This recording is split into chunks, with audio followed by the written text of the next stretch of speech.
Aí um dia eu, conversando com um rapaz, eu digo, olha, existe duas eternidades, uma com Deus, outra sem Deus. Você vai para onde? Ele fez, Deus é que sabe. Eu digo, ei, não, meu filho, você que sabe com a sua prática.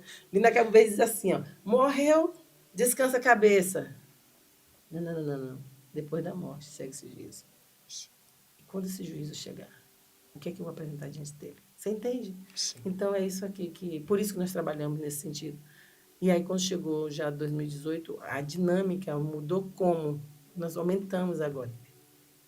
Vamos fazer isso.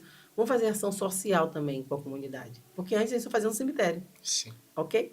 E aí, em 2018 em diante, nós já começamos a escolher algumas zonas que a gente precisava, via que tinha alguma necessidade gritante, nós íamos para lá. Então, já tivemos Casa Lata, tivemos aqui Palmares, tivemos Achada. O ano passado, tivemos Eugênio Lima. Eugênio Lima nós tivemos em 2023.